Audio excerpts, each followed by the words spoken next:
Mesdames, Messieurs, c'est un plaisir pour moi d'être de retour ici aujourd'hui et je veux vraiment remercier M. Alain Prochian, professeur au Collège de France, de m'avoir invité à vous parler d'un sujet qui m'est familier puisque je suis, comme il vous l'a dit, embryologiste et puis que j'ai écrit quelques livres sur ces problèmes de la régénération des cellules souches et de la médecine régénérative, problèmes qui sont finalement très proches du problème du développement de l'embryon et de l'adulte à partir de l'œuf. Alors, dans ce symposium qui a pour thème « Science et démocratie », je suis particulièrement heureuse de participer à la session qui est consacrée à la liberté de la recherche. En effet, les recherches biologiques qui ont ouvert des perspectives thérapeutiques nouvelles et permis d'espérer l'émergence d'une médecine régénérative constituent, à mon sens, un des meilleurs exemples de la nécessité qu'il y a d'accorder aux chercheurs un très grand degré de liberté. Mon propos va consister à vous montrer comment des recherches portant sur des problèmes et modèles divers sont en train de converger vers la mise au point de nouvelles voies thérapeutiques qui viendront très heureusement, nous l'espérons, compléter celles déjà efficaces qui ont évolué au cours du XXe siècle.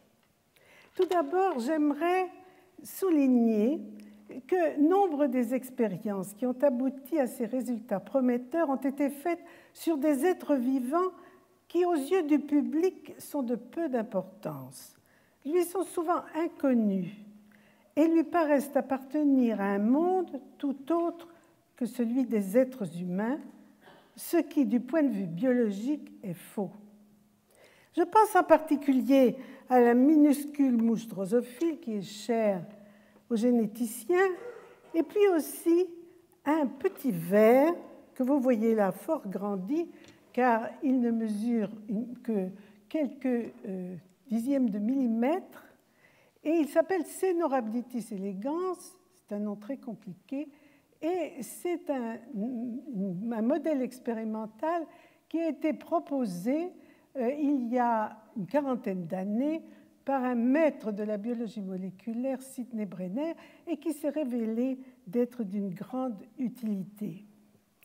Les recherches sur ces modèles, comme celles qui ont été effectuées plus classiquement sur la souris ou sur d'autres vertébrés, comme le poulet ou la grenouille, ont en effet été à l'origine de découvertes qui intéressent au premier chef l'espèce humaine, même si à l'origine leur but était de répondre à des questions dans les domaines de la génétique, de la biologie moléculaire ou d'autres sujets en apparence éloignés de toute application. Le XXe siècle, au moins dans sa seconde moitié, est considéré comme le siècle de la biologie. En effet, une évolution s'est produite dans la pensée biologique très importante dès lors qu'a été connue la nature chimique du support de l'hérédité, l'ADN. Les méthodologies de la biologie moléculaire qui en ont découlé ont ouvert des possibilités nouvelles d'investigation qui se sont révélées d'une extrême fécondité. Mais à côté de cette révolution, il y en a eu une autre, plus discrète, dont l'importance n'a été reconnue que plus tard, et elle a consisté dans la découverte d'un type cellulaire, jusque-là complètement ignoré, celui des cellules souches. En effet, jusqu'au début des années 60, on ne parlait pratiquement pas de cellules souches. Et si on trouve ça et là dans la littérature ce terme, il était utilisé pour désigner des entités qui étaient mal définies et diverses. Ce n'est qu'au début des années 60 que l'on a pu apporter une définition de ce type cellulaire basée sur une analyse expérimentale, et à partir de ce moment-là, on a vu se développer un très grand nombre de recherches qui ont montré l'importance tout à fait capitale de ces cellules. En effet, on s'est aperçu que la survie même des organismes multicellulaires dépend de l'activité biologique des cellules souches. Pourquoi? Parce qu'elles sont les seules cellules qui produisent des tissus et qui réparent les blessures pendant toute la vie de l'organisme. Elles sont par conséquent des cellules qui nous sont nécessaires. Et l'existence de ces cellules, elle est en rapport direct avec l'apparition de ce que l'on appelle la multicellularité. C'est-à-dire qu'à partir du moment où, dans l'histoire de la vie, les êtres vivants ont cessé de n'être que des cellules uniques, une situation qui perdure dans les bactéries et dans ce que l'on appelle aujourd'hui les protistes. Et à partir du moment où certains êtres vivants ont été constitués de groupements de cellules, sont devenus multicellulaires, et on a alors vu qu'il était avantageux, enfin, du moins c'est l'évolution a sélectionné ce phénomène, qui est celui du partage des tâches des cellules dans l'organisme. Et pour cela, les cellules de l'organisme multicellulaire se sont diversifiées, c'est-à-dire qu'elles ont acquis des structures qui leur permettent de remplir des tâches particulières efficacement et pour l'économie de l'organisme entier et au bénéfice de l'organisme entier. Mais cette différenciation cellulaire qui a été avantageuse pour l'évolution des êtres multicellulaires, elle a eu une conséquence, c'est le fait que quand les cellules sont différenciées, eh bien, elles perdent très généralement la capacité de se multiplier. Et elles ont, au moment de la différenciation, une certaine durée de vie qui leur est assignée. En d'autres termes, les cellules différenciées sont vouées à mourir.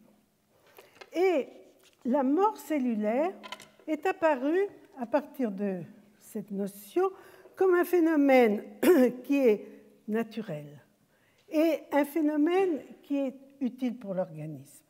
Pourquoi est-il utile pour l'organisme? Eh bien parce que ces cellules qui meurent sont remplacées par des cellules jeunes, des cellules qui vont être tout à fait fonctionnelles et qui sont le résultat de l'activité des cellules souches.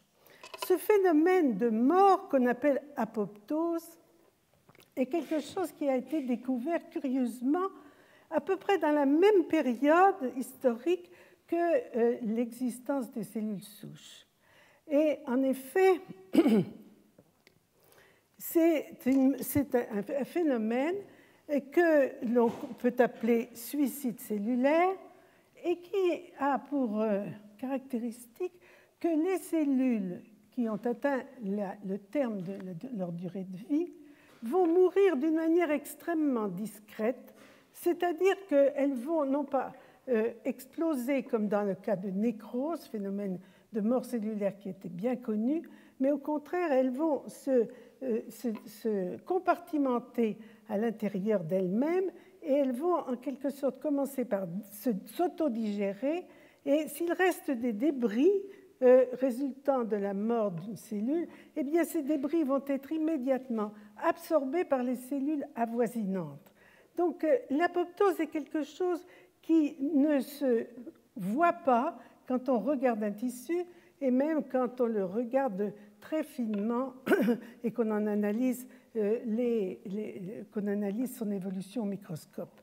Comment donc ce phénomène d'apoptose a-t-il été découvert?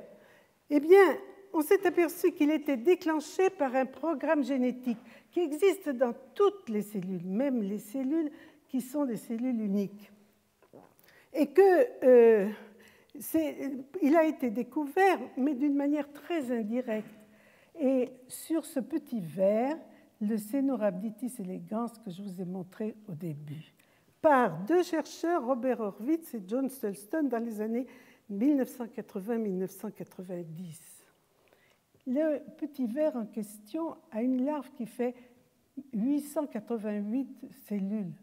Toutes les larves de Caenorhabditis aboutissent au même nombre de cellules à la fin de leur développement.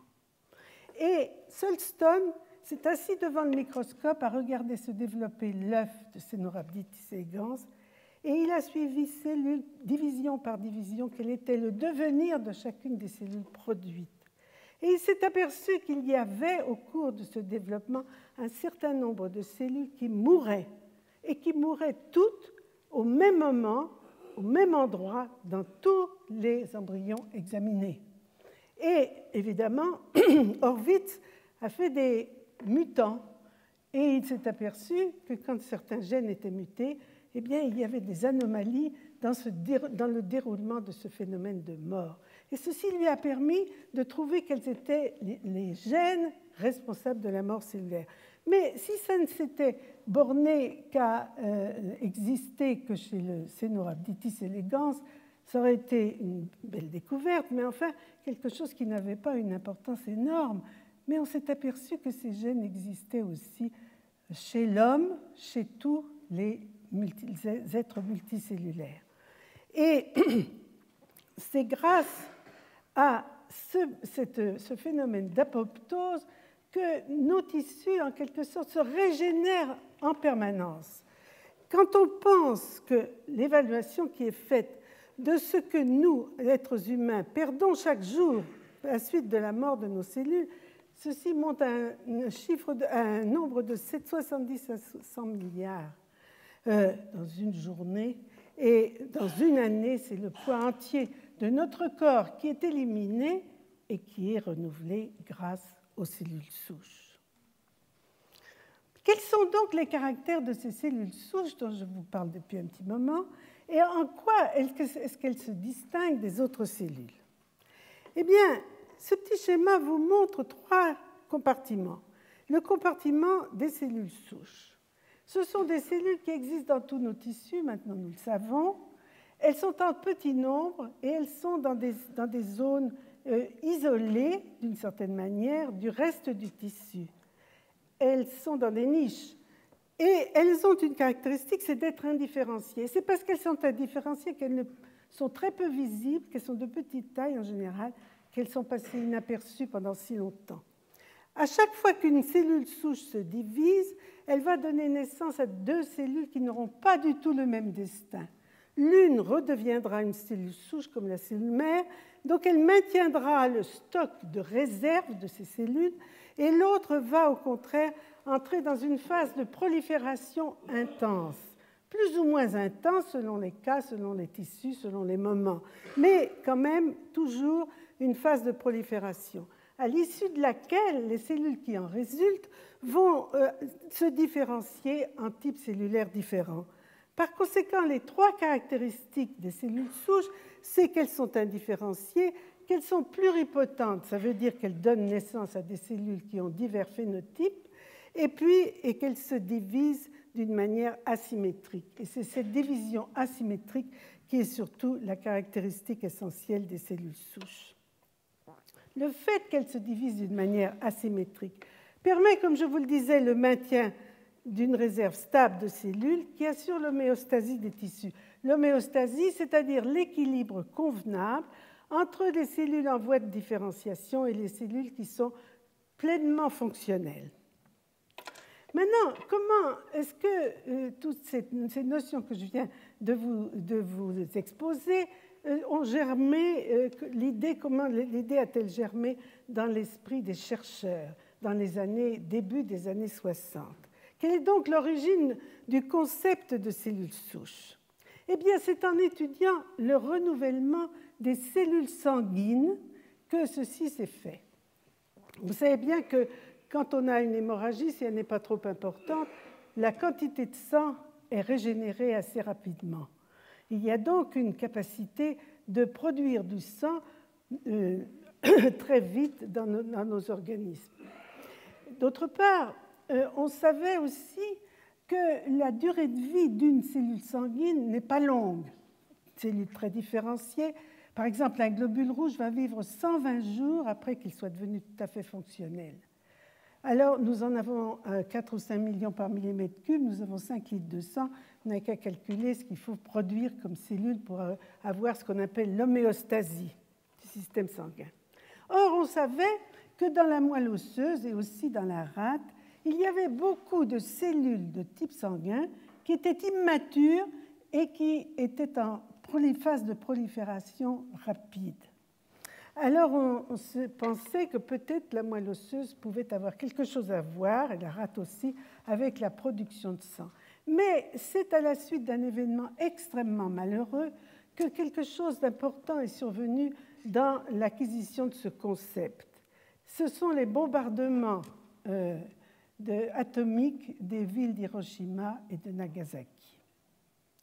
Les malheureuses victimes de ces bombardements, quand elles n'étaient pas mortes au moment de l'explosion, mouraient généralement une quinzaine de jours après dans un état d'anémie très profond.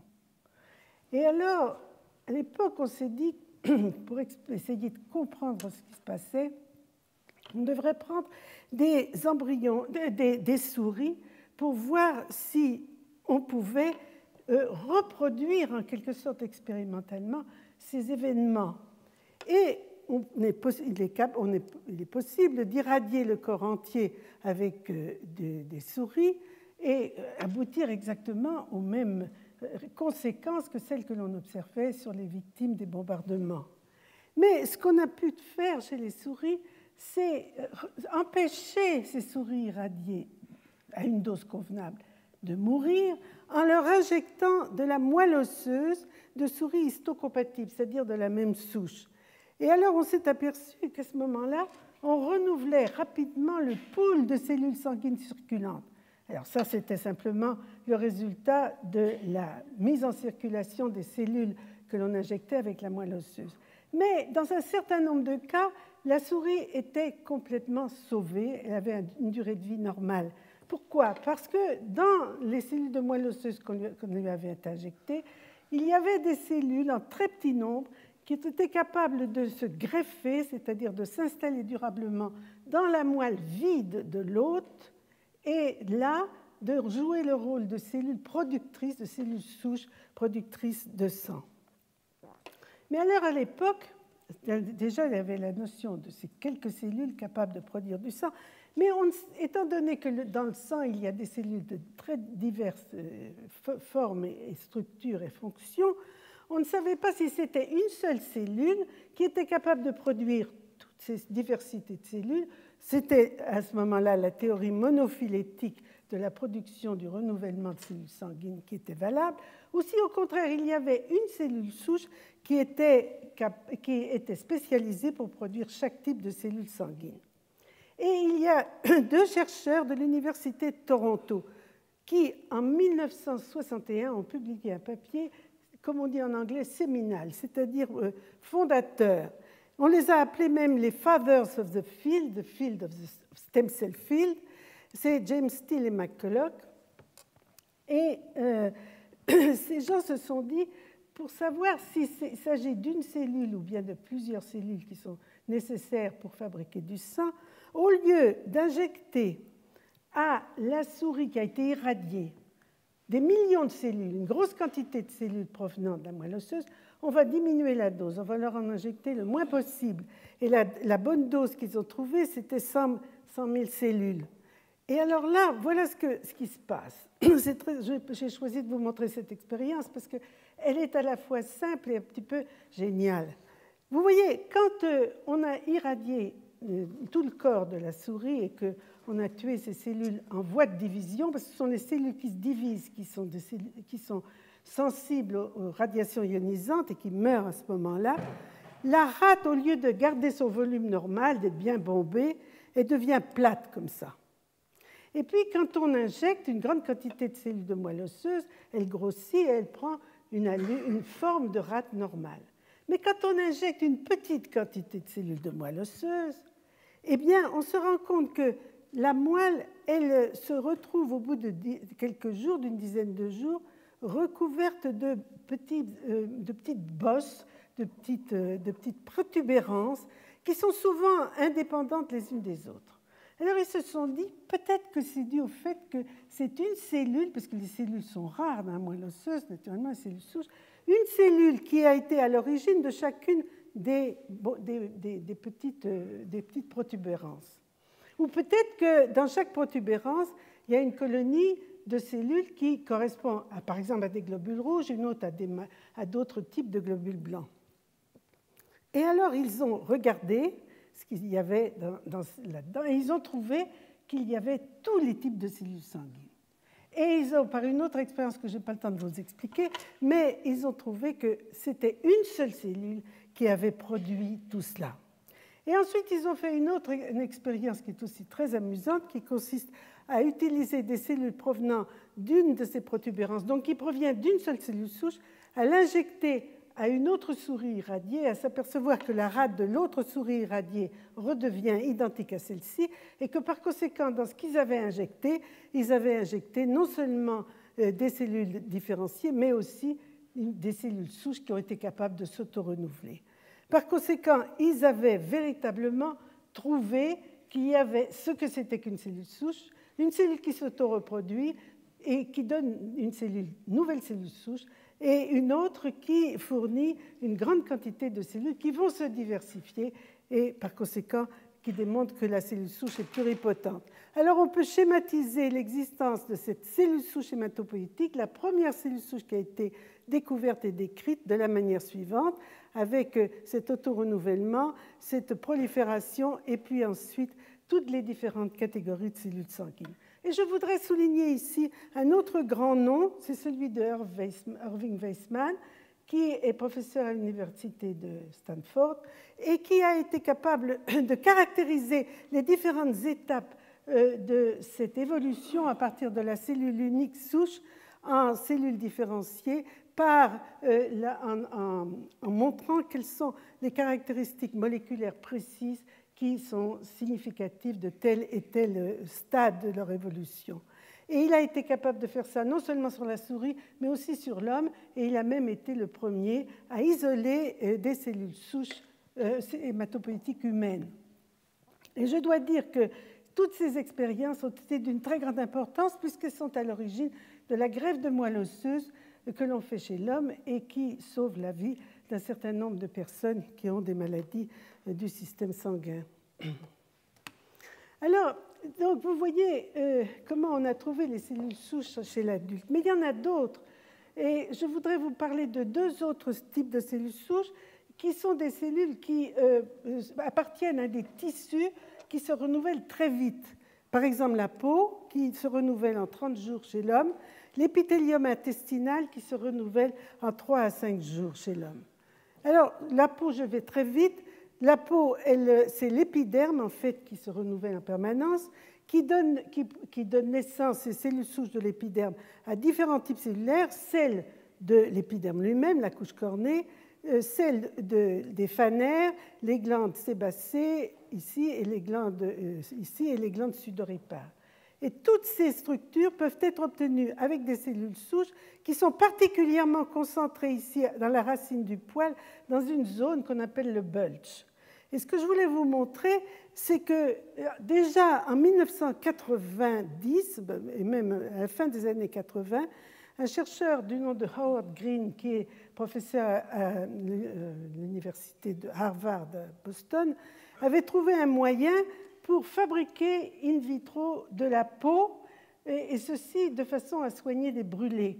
En prenant un petit morceau de peau chez les brûlés graves qui étaient restés intacts et en dissociant ces cellules, en les cultivant dans un milieu adéquat, on voit qu'apparaître ici dans le premier flacon que vous voyez là, qui est mis droit alors qu'évidemment la culture est horizontale, on a ensemencé des cellules isolées, mais celles-ci ont formé des petites colonies qui deviennent de plus en plus grosses et qui, au bout de 2 semaines, forment une couche que l'on peut utiliser pour soigner les malades. Et par conséquent, c'est le deuxième exemple de thérapie cellulaire par médecine régénérative. Alors maintenant, l'épithélium intestinal, ça c'est assez amusant, parce que l'intestin, notamment le grêle, mais aussi le côlon, a une surface qui est extraordinairement amplifiée, d'abord par des replis, comme vous voyez là, et sur toute la surface par de ce qu'on appelle des villosités. À la base des villosités, il y a un petit renfoncement qu'on appelle crypte, et à l'intérieur de la crypte, qui est ici redessiné, il y a des cellules, quelques cellules. Et ces cellules, on avait montré déjà, il y a un certain temps, que c'était des cellules qui se divisaient peu, mais que lorsqu'elles se divisaient, elles donnaient naissance à des cellules qui remplaçaient progressivement toutes celles de la crypte et puis qui continuaient, en se différenciant, à remplacer les cellules de la villosité. De sorte qu'en 3 à 5 jours, tout est entièrement renouvelé. Et les cellules se différencient, vous voyez, elles ont des structures tout à fait différentes les unes des autres. Alors, je vous parle de ce phénomène-là parce que c'est le résultat d'une étude qui a fait des progrès récents tout à fait extraordinaires grâce à un chercheur qui se trouve à Utrecht et qui s'appelle Hans Clevers et qui a observé que ces cellules qui sont à la base des cryptes, elles expriment un gène qui est à l'origine d'un récepteur membranaire qu'on appelle LGR5. Et avec un système génétique, on arrive à rendre ces cellules fluorescentes en vert, comme vous pouvez le voir là. Alors, une fois que ces cellules sont, qu'on les connaît et qu'on peut fabriquer un anticorps, par exemple, contre LGR5, on peut aussi les isoler, ces cellules. Et on les isole, et ce qu'a fait Hans Clever, c'est quelque chose d'extraordinaire. Il a mis ces cellules isolées en culture, et il a observé qu'elles se multipliaient et qu'elles formaient d'abord des amas. Et quand il regardait ces amas, il voyait qu'il s'agissait en réalité de structures qui ressemblaient à des intestins. Et ici, vous voyez un micro-intestin, un organoïde, dans lequel il y a des villosités qui sont ici, mais il y a aussi des cryptes. Et à la base des cryptes, on retrouve les cellules qui sont les fameuses cellules LGR5, les cellules qui sont à l'origine de la reconstitution de tout le système. Donc, avec une cellule de cette sorte, on peut fabriquer un mini-intestin. Et alors, il a montré récemment que sur des souris sur lesquelles il a fait des lésions de l'épithélium du côlon, et il injecte des organoïdes de ce type, et qu'ils se fusionnent avec la région lésée et peuvent reconstituer l'épithélium qui a été lésé. Par conséquent, ceci constitue un espoir d'une nouvelle thérapie par les cellules, c'est-à-dire de médecine régénérative, pour des maladies inflammatoires de l'intestin comme la maladie de Crohn. Alors, il y a d'autres cellules souches de l'adulte qui sont beaucoup plus lentes. En particulier, il y en a qui sont dans notre cerveau, ce qui a été une grande découverte parce qu'on pensait que c'était quelque chose de tout à fait impossible, étant donné qu'on pensait que le nombre de neurones qu'avait le bébé quand il naît est celui maximum qu'il peut avoir toute sa vie, et que pendant toute la vie, on ne faisait que perdre des neurones. Eh bien, ce n'est pas tout à fait vrai. Bien que les neurones aient une durée de vie longue, dans la plupart des cas, en réalité, il y a des cellules souches dans le cerveau capables de fournir de nouveaux neurones, et particulièrement dans les zones qui sont consacrées à la mémoire. Maintenant, d'où viennent les cellules souches qui sont chez l'adulte et que je viens de vous décrire? Eh bien, si on regarde bien les choses depuis l'œuf, on s'aperçoit qu'il y a 3 types de cellules souches. Celles qui servent au renouvellement, à la régénération des tissus, je viens de vous les décrire. Et puis alors, d'autres qui existent dans l'embryon tout à fait précoce. C'est-à-dire les cellules qui sont formées dès que l'œuf commence à se multiplier. Ces cellules sont présentes au stade dit blastocyste chez les mammifères. Et cet état, qui correspond à un état où les cellules sont totipotentes, c'est-à-dire qu'elles peuvent faire tous les types cellulaires, produire tous les types cellulaires de l'adulte, plus les annexes embryonnaires comme le placenta.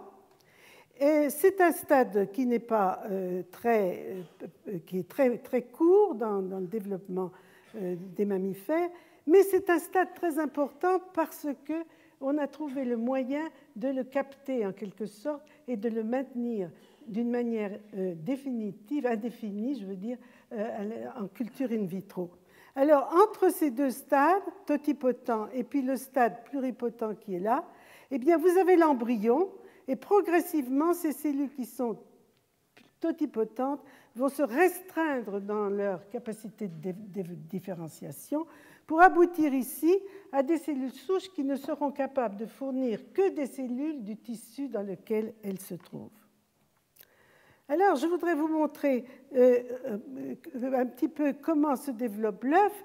Vous voyez ici, c'est l'œuf, c'est une œuf de souris avec les deux noyaux, le mâle et la femelle. Et la cellule œuf est totipotente.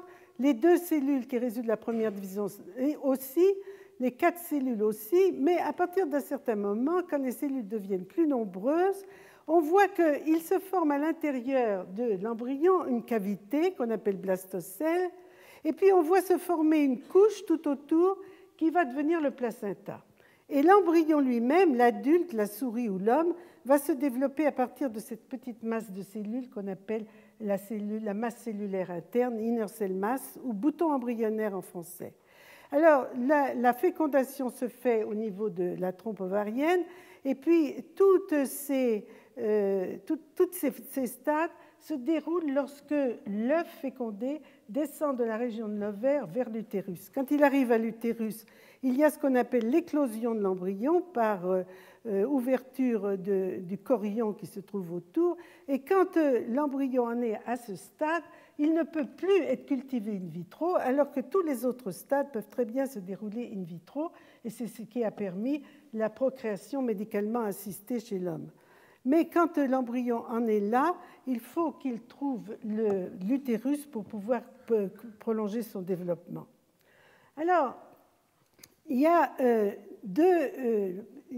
premier événement extrêmement important qui s'est produit en 1981, c'est qu'on a réussi à maintenir ces cellules de l'inner cell mass d'une manière permanente en phase de prolifération et en leur permettant de conserver toute leur capacité de différenciation.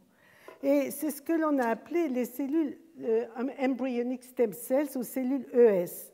Et les deux papiers tout à fait fondamentaux sont celui du groupe anglais, Evans et Kaufman, et puis celui d'une américaine qui travaillait d'ailleurs en Angleterre, qui, avec une autre méthode un peu différente, a produit la même chose. En quoi consistait cette extraordinaire capture d'un stade embryonnaire? Eh bien, c'est que les conditions de la culture ont été modifiées et en particulier, il y a une couche de cellules qu'on appelle les feeder layers, c'est une couche de cellules qui produit des facteurs qui sont capables de produire cela. Alors, en effet, ces cellules souches embryonnaires, vous voyez, elles se divisent indéfiniment, c'est-à-dire qu'elles sont immortalisées, elles restent indifférenciées, elles gardent leur capacité de différenciation, les mêmes que les cellules de l'embryon précoce dont elles dérivent, et elles expriment ces capacités de différenciation si on leur change de milieu, c'est-à-dire si on les met dans d'autres milieux de culture avec d'autres facteurs de différenciation, ou bien si on les greffe dans un embryon. Et ces cellules, eh bien, elles gardent un principe, sauf cas exceptionnel, elles gardent des chromosomes tout à fait normaux en nombre et ceci les différencie d'autres cellules immortalisées que sont les cellules cancéreuses qui aussi peuvent être maintenues en culture d'une manière indéfinie mais qui sont tout à fait anormales du point de vue de leur ADN. Alors, ces cellules ES sont donc un produit des biotechnologies, elles sont pluripotentes et elles représentent donc un stade tout à fait transitoire. Alors, cette expérience extraordinaire, elle a été faite à partir d'une souche de souris qui était la souche dite 129. Et les autres souches de souris ne se prêtaient pas du tout à cette immortalisation, même dans des milieux de culture qui ont été renouvelés, modifiés, etc. Et il a fallu 17 ans pour qu'on trouve le moyen de mettre au point des milieux de culture qui permettent l'obtention de cellules ES, c'est-à-dire embryonic stem cells, à partir d'un embryon dans d'autres espèces. Et vous voyez, ça ce sont les cellules de souris, le papier essentiel qui montre cette nouvelle ère est sorti en 1998 et il a été écrit par James Thompson qui était à l'université de Wisconsin et qui s'était procuré des embryons humains dans une clinique qui faisait la procréation médicalement assistée. Et là, vous voyez que c'est la première fois qu'il avait obtenu cela. Il avait obtenu auparavant la même chose avec le Macacus rhesus. Alors, ici, évidemment, ça a ouvert une perspective de médecine régénérative applicable à l'homme. Mais cette technique qui consiste à donc immortaliser des cellules souches, des cellules très précoces de l'embryon humain pour les transformer en cellules souches, pose des problèmes qui sont à la fois éthiques et puis qui sont aussi biologiques. Alors, les problèmes éthiques, ils sont posés parce que, évidemment, cette pratique provoque la destruction d'embryons humains. Et ceci n'est pas du tout admis par certains groupes de pensée, en particulier la religion catholique. Mais ça n'est pas le cas de toutes les religions. Par exemple, la religion juive considère que le statut de l'embryon humain n'est pas applicable au germe quand il est très précoce. Il n'est applicable au germe que lorsque celui-ci s'est développé jusqu'à un certain stade, qui correspond à peu près à 40 jours après la fécondation. Par conséquent, il est considéré, dans ce cas-là, que de travailler sur des cellules souches ES, obtenues à partir d'embryons humains, est quelque chose qui est éthiquement acceptable. Maintenant, le deuxième problème, c'est le problème suivant.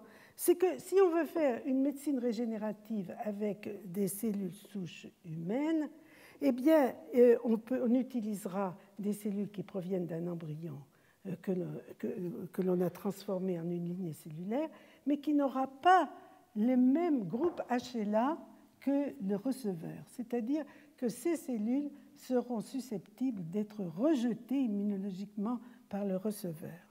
Alors, ces deux problèmes, le problème éthique et ce problème-là, sont en quelque sorte en voie d'être résolus parce qu'il y a eu une nouvelle grande découverte qui s'est produite, qui a eu lieu récemment, en 2006, grâce au travail d'un groupe japonais. Mais pourquoi est-ce que le groupe japonais a fait ça ? Il n'était pas seul à s'intéresser à cette question, qui est la question suivante. Quels sont les gènes qui sont responsables de l'état souche? Quels sont les gènes qui sont actifs dans les cellules souches et pas actifs, au moins tous ensemble, dans les cellules différenciées? Pourquoi ces cellules souches restent dans cet état indifférencié? Pourquoi est-ce qu'elles n'évoluent pas? Alors que si on leur donne des conditions convenables, elles devraient évoluer. On a trouvé un certain nombre de gènes et ce groupe japonais, qui est dirigé par Shinya Yamanaka, en a trouvé 24. Et alors, il a eu l'idée de fixer ces gènes dans des vecteurs rétroviraux et de les introduire dans des cellules qui étaient des cellules de souris prélevées dans le derme, dans la peau. Ces cellules-là, c'est des cellules de type conjonctif. On les appelle des fibroblastes en culture parce qu'elles ont une forme allongée. Et alors, il a injecté ces 24 gènes, c'était très long, très compliqué, mais il s'est aperçu qu'au bout d'un certain temps, dans la culture de fibroblastes, un certain nombre de cellules changeaient de forme et proliféraient beaucoup à la surface de la couche de fibroblastes. Elles faisaient des espèces de petites protubérances où les cellules étaient rondes. Il a regardé ces cellules de près, il les a retransplantées dans un autre récipient et il s'est aperçu qu'elles avaient toutes les propriétés. Il faut que j'arrête. Presque. J'ai presque fini.